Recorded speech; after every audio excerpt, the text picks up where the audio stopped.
اس میں کوئی شک نہیں ہے. دیکھ ہمارا پڑوسی ملک اسلحے کے لحاظ سے اس خطے میں مضبوط ترین ہے، جو ہمارے جو چھوٹے ممالک میں ساؤتھ ایشیا میں عمل تھا کہ رشیا اینڈ امریکہ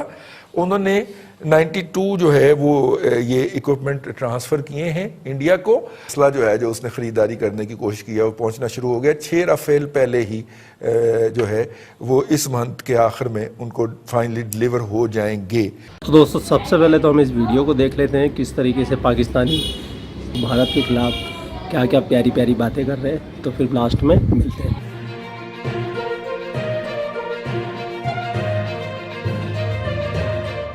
امریکہ کی طرف سے خیر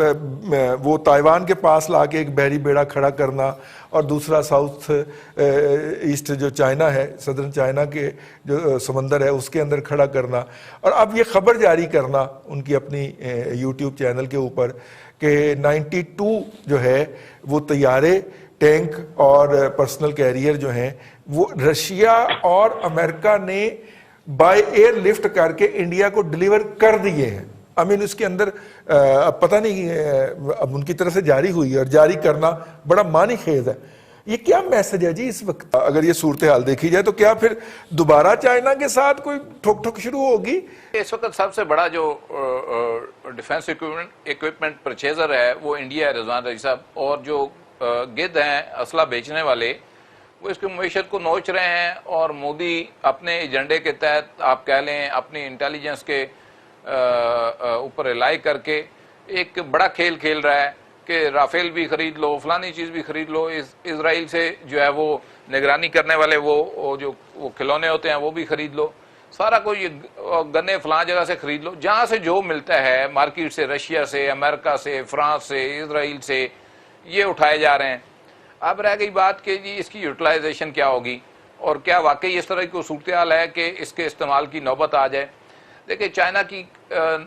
جو پالیسی تھی نان کنفرنٹیشن کی ایک عرصے سے چلی آ رہی، وہ ابھی تک اس کے اوپر جو ہے وہ کمیٹڈ ہے، اور نہیں چاہ رہا کہ کسی جگہ پہ الجھ کے وہ اپنی جو معیشت کی جو رفتار ہے اس کو نقصان پہنچے. اب اگر آپ دیکھیں پورا پلان کر کے جس طرح گھیرا گیا چین کو، ان کی معیشت کو نقصان پہنچانے کے لیے انڈیا کے اندر جو ہے ان کی کمپنیز کو بین کیا جا رہا ہے، امریکہ کے اندر کیا جا رہا ہے، باہر جو ہے ان کے پروجیکٹ کینسل ہو رہے ہیں، ہواوے کے حوالے سے جو ہے وہ معاملات اٹھ رہے ہیں. تو یہ وہ بیسیکلی یہ وہ خوف ہے جو کہ امریکہ اور اس کے الائز کے اندر پایا جاتا ہے. ان کی جو ایمرجنگ اکنامک پاور ہے چائنا کی، اور خطے کے اندر جو بدلتی ہوئی صورتحال ہے، جس طرح سے یہ ایران کو ساتھ لے کے چل رہا ہے، پاکستان میں پروجیکٹ چل رہا ہے، پھر نیپال کو ساتھ ملایا، رشیا کے ساتھ کلوز ٹائز ہیں. تو بیسیکلی اب یہ جو ایک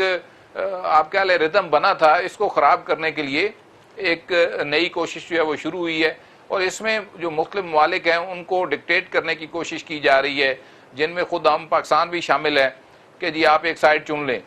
جو واضح میسیجز اور اشارے سگنلز آ رہے ہیں وہ اسی لیول کے آ رہے ہیں. تو دیکھیں یہ ساری صورتحال کے اندر انڈیا جو ہے اسکیپ گوٹ بننے جا رہا ہے بنیادی طور پہ. ان کی معیشت جو ہے ایک تو ان کو اسلحہ بیچیں گے، اپنی ڈوبتی ہوئی معیشتوں کو سہارا دیں گے، اور اس میں سب سے زیادہ جو افیکٹی ہوگا اس ساری صورتحال کا وہ ایک عام انڈین ہوگا جس کے لیونگ سٹینڈرڈ کے اوپر کمپرومائز کر کے یہ اتنی بڑی ڈیفنس پرچیز اور موومنٹ جو ہے وہ مودی اور اس کی جو آرمی ہے اور امت شاہ اور یہ اجیت ڈوول کروا رہے ہیں. یہ بیسیکلی ان کو کاسٹ کرے گا ہندوستانیوں کو، اور اس کی جو آگے ان کے اپنے اوپر اثرات آئیں گے، کھینچا تانی جو شروع ہوگی سوسائٹی کے اندر. اور جس طرح کہ وہاں پہ بھی جو ہے پتہ نہیں کو ہوا چلی ہے، جیسے ٹڈی دل یہاں سے وہاں گیا، ان کی انٹیلیجنس بھی اب بندے توڑ توڑ کے کانگریس کے راجستھان سے وہ اس کو سچن پائلٹ کو توڑا گیا 40 MLA سمیت، تو وہ اس کو مودی کو دیے جا رہے ہیں. تو یہ سارا سنیریو جو ہے بیسیکلی ہم نے صرف سسٹین کرنا ہے. اگر ہم اس صورتحال میں صرف اپنے آپ کو سسٹین کرا جاتے ہیں، اپنی اکانومی کو بہتر کر جاتے ہیں، تو آپ کو امپیکٹ دوسری طرف خود بخود نظر آئے گا اس کھینچا تانی کا. بات یہ ہے کہ اسلحے کی دوڑ کے اندر جو ممالک شامل ہیں اس میں آپ کو انڈیا تو ایک پیس پہ دوڑتا نظر آ رہا ہے نا، کہ رشیا سے اگر وہ ایئر ڈیفنس سسٹم لینا چاہتے ہیں تو وہ ایئر ڈیفنس سسٹم کیوں لینا چاہتے ہیں؟ اس لیے کہ چائنیز نے جو میزائل بنائے ہیں اور جن کی انہوں نے ڈسپلے بھی کیا ہے وہ ہر قسم کے ایئر ڈیفنس سسٹم کو پینیٹریٹ کر سکتے ہیں. تو انڈیا اسلحہ تو جمع کرنا چاہتا ہے، اور اسی لیے آپ دیکھیے کہ اس کے کانٹریکٹ جو ہیں وہ صرف امریکہ کے ساتھ نہیں بلکہ باقی ممالک کے ساتھ بھی ہو رہے ہیں۔ اب جو وہ اسلحہ جمع، اس وقت جو بات چیت ہو رہی ہے وہ یہ ہے کہ کیونکہ چین زیادہ تر اکانومی، دنیا کی باقی اکانومیز ڈیولپ نہیں ہو رہی، یعنی اگر چین صرف افغانستان نہیں دنیا میں باقی جگہ جائیں، اکنامیکلی جس طرح وہ انویسٹ کر رہا ہے، اب اس کو کاؤنٹر کرنے کے لیے کیا پالیسی اپنائیں گے؟ اس کو کاؤنٹر کرنے کے لیے یا تو آپ اپنی اکانومی کو اس لیول پہ لے کے آئیں، اگر اکانومی کو نہیں لے کے آئیں تو وہ ملک جو دنیا کے باقی ممالک کے ساتھ معاشیات کی بیسس پہ کنیکٹیوٹی کر رہا ہے، اور جو ون بیلٹ ون روڈ یا باقی جو انویسٹمنٹ ہے اس سے دنیا کو اپنے آپ کو کنیکٹ کرنا چاہتا ہے، تو پھر اس کو کاؤنٹر کرنے کے لیے یا اکانومی ڈیولپ کریں یا اپنے آپ کو اس طرح ڈیفنس کے طور پہ مضبوط کریں کہ کہیں کہ کل اگر کوئی وہ ملٹریلی بھی آیا تو ہم اس کو سسٹین کرنے کی پوزیشن میں یا روکنے کی پوزیشن میں۔ تو یہ تو ڈیزائر لسٹ ہوتی ہے، اور یہ لسٹ جو ہے یہ انڈیا کے اندر آج سے نہیں بڑے عرصے سے موجود ہے۔ اور دوسرے یہ ہے کہ وہاں پہ جو ممالک ڈیفنس پروڈکشن کرتے ہیں جس میں امریکہ سر فہرست ہے، انہوں نے اپنا اسلحہ بیچنا ہے اور ان کو مارکیٹ چاہیے، اور وہ مارکیٹ جب آپ کو ایک کسٹمر مل رہا ہے تو اس مارکیٹ میں جا کے آپ فروخت کریں گے تو وہ اس کو ایکسیپٹ کر رہا ہے، تبھی آپ فروخت کر رہے ہیں۔ تو انڈینز پاکستان کو جس طرح دیکھتے ہیں اس کے حساب سے وہ چاہیں گے کہ ہر وہ چیز مارکیٹ سے اٹھا لیں جو چیز ان کو کسی نہ کسی طریقہ کار سے بچا سکے۔ تو یہ وہ چیزیں ہیں جس کی وجہ سے آپ دیکھ لیجئے کہ ابھی انڈیا کی جو ماضی میں بھی اٹھا کے دیکھ لیں تو انڈیا کی کبھی پروکیورمنٹ کی لسٹ کبھی کم ہوئی نہیں ہے، چاہے آپ نو وار پیکٹ میں تھے یا جب آپ کا اپنا بارڈر کے اوپر ایک سیز فائر ہوا تھا، وہ اسی حساب سے اور اسی اسپیڈ سے چلتے رہے۔ اس وقت جو ہے یہ دنیا بھی اس طرح ڈیولپ ہو رہی ہے، یہاں پہ فریش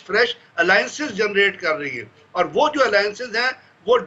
ملٹریلی بھی جا رہی ہیں، اکنامیکلی بھی جا رہی ہیں، اور یہ جو کنیکٹیوٹی جس کو آپ کہتے ہیں ریل روڈ نیٹ ورک جو ہے جس سے آپ کے بزنسز آگے چلنے اس کے طریقہ کار سے بھی ہو رہی ہے، کیونکہ انڈیا اس میں آپ کو ایک بیک فٹ پہ نظر آ رہا ہے، اور وہ یہاں پہ نہیں ہے، نیپال تک نے انڈیا کو کہہ دیا ہے، بھوٹان تک نے انڈیا کو کہہ دیا ہے، تو اس لیے وہ یہ فیل کر رہا ہے کہ اس کو اپنے آپ کو اتنا مضبوط ملٹریلی کر لے کہ باقی دنیا کے جو خطے کے ممالک ہیں ان کو وہ چیلنج کرتا رہے۔ بالکل ٹھیک ہے اپنا حضرت عبداللہ ملک صاحب، یہ جو اس وقت رائٹ ناؤ جو چل رہی ہے، اب دیکھیے نا بہت سارا ایسا اسلحہ ہے جو جس کے اوپر انڈیا 1982 سے جی تیجا بنانے میں لگا ہوا ہے، 1982 سے تیجا بنی جا رہا ہے، ابھی تک کسی میدان جنگ کے اندر آزمایا نہیں گیا، کسی بڑا اچھا موقع تھا نا 26 کو اتارتے تیجاز کو، پتہ چل جاتا کہ آپ نے کیا شاہکار تخلیق کیا ہے، لیکن ایک سکواڈر ہے اس کا وہ بھی انہوں نے چھپا کے رکھا ہوا ہے ذرا اندر، کہیں اس کو ہوا نہ لگ جائے، کسی مارکے میں نہیں اترا، نمائشوں میں جاتا رہتا ہے، میرا مطلب ہے کہ بائی پاس وغیرہ میں شریک ہوتا رہتا ہے۔ اسی طرح کئی باقی کا مسئلہ ہے ان کا، تو بہت زیادہ گیپ ہے انڈیا کو اپنی اوورآل ڈیفنس ٹیکنالوجی کو اپ گریڈ کرنے میں، اور وہ گیپ اتنا زیادہ ہے کہ بہت زیادہ جو ارب ڈالر ہوں گے، کئی 100 ارب ڈالر جو ہیں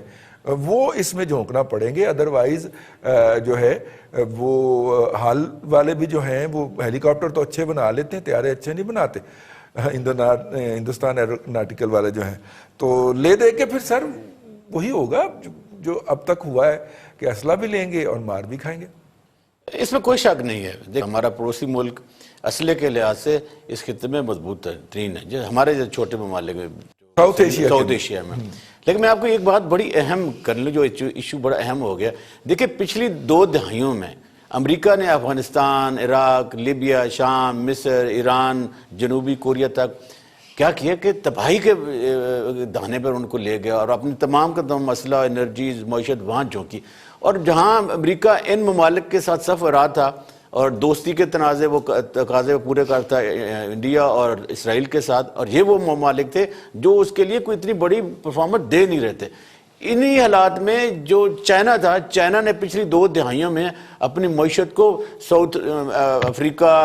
لاطینی امریکہ، ہمارے ساؤتھ ایشیا میں اور یہ جو ہمارے رشین اسٹیٹ ہیں، اپنے کاروبار کو بڑھایا، صنعتیں لگائیں اور 20-30 سالوں کے معاہدے کیے، اور آج دنیا میں نہ صرف ایمرجنگ بلکہ ایک سپر ورلڈ طاقت کے طور پر چائنا ابھرا ہے۔ اور دوسری اہم بات یہ ہے کہ چائنا نے اپنے پڑوسی ممالک کے ساتھ، خواہ وہ انڈیا ہو جس کے ساتھ اس کے شدید ترین ماضی کے بھی اختلافات رہے ہیں، موجودہ بھی رہے ہیں، دوستی کی، اور نہ صرف دوستی کی بلکہ ٹریڈ بڑھائی ہے۔ اور یہی تقاضا ہے کہ آج امریکہ جو ڈیفنس کے اور اسلحے کی بنیاد پر، طاقت کے زور پر دوسرے ممالک پہ حملہ کیا کرتا تھا، لوگوں کو الائے کیا کرتا، آج ایسولیشن، اور نہ صرف ایسولیشن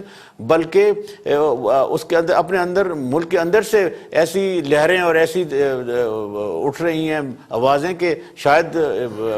رشیا جیسے حالات وہاں بھی ہو جائیں۔ پھر اب اس کے بعد میں اگر آپ کو ویڈیو پسند آیا تو لائک کر دیجئے، چینل کو سبسکرائب کر دیجئے اور اپنا خیال رکھیے۔ جے شری کرشنا۔